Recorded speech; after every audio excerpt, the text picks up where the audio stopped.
Over the years, indie games have seen a surgence, with more and more being groundbreaking titles. Looking at 2020 alone shows this trend growing, with Fall Guys being the most downloaded PS Plus title, Hades winning at the Game Awards, even competing for Game of the Year alongside big hits like Todo Queda en Casa. And although it didn't release in 2020, Among Us was the biggest game for a while. Although indie games have had this huge growth over the years, I haven't gotten around to play many of them. A lot of the games I've played and play were made by the company that made the Color TV game. And for a while, when I played something that was other than it was usually a game that had a cool cinematic E3 trailer, or it was a recognizable franchise, or had a cool box. These options always seem safer to me, as there's that level of familiarity with these franchises and the companies behind them. Do I want to buy Assassin's Creed 11 or a game called Soda Drinker Pro? Well, obviously Soda Drinker Pro. I wish that I could eat soda. And although I've played a few indie games, a lot of them are on my games that sound pretty neat to play and I'll probably eventually buy them but haven't bought them yet list. One of these games is Katana Zero. The game was first released in 2019 on Steam and Nintendo Switch to a yeah, it's pretty good. And it's been a game that I wanted to play for a while but haven't gotten the chance until not now. Video's over. Bye-bye. Okay, I gotta admit it. I've actually played the game, but not on Switch, but rather on Xbox One. So yeah, here's a video talking about Katana Zero.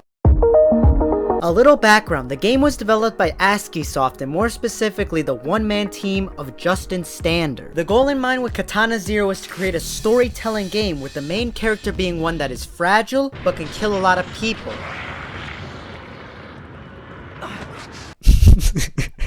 Taking inspiration from Korean revenge thrillers, John Wick, and Samurai Gunn. In these medias, the main protagonist is still a person instead of being supernatural, but one that is extremely skilled and can pull off crazy kills. Now, does this idea work in the game?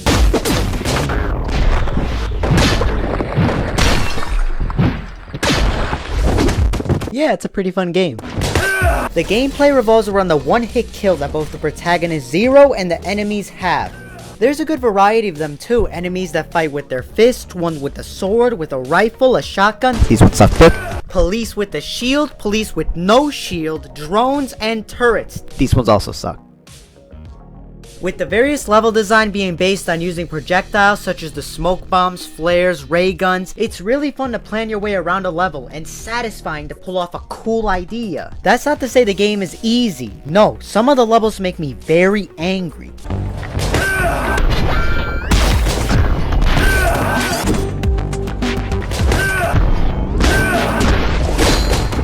But difficulty always feels genuine rather than artificial, making that successful one a run that feels earned.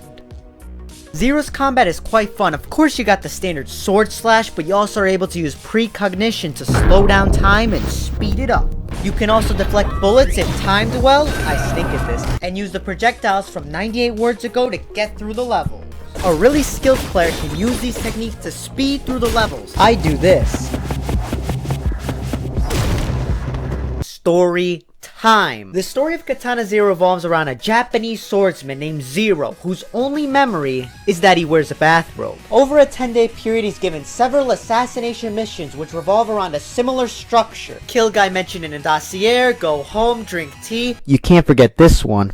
And finally, sleep. Each night, Zero has a recurring nightmare that progresses a little more every time, and this is then discussed with the psychiatrist in the morning. These meetings allow Zero to slowly learn more about his past, and at the end of the conversation, the psychiatrist injects him with medicine before sending him off to the next mission. This cycle is done for a few missions, but as Zero pieces more and more of what's going on, both the action spectacle and the mystery surrounding Katana Zero are escalated. These elements are what really hooked me on the game, and I was dicing my way through the levels not only for the fun gameplay, but also to see what would happen next. This, along with the seamless transitions from moment to moment, are really what make the game memorable. The game is on the shorter side, with my run being around 6 to 7 hours, which I know is sometimes frowned upon, but those hours are filled with fun action and great moment-to-moment gameplay. The short game loops makes it quite fun to replay with harder difficulty and a speedrun mode where you can play around with the various gameplay options. This in a way parallels games like Metal Gear Rising and Madworld, which are shorter in one playthrough, but are games I've played many times through. Katana Zero is not a 0.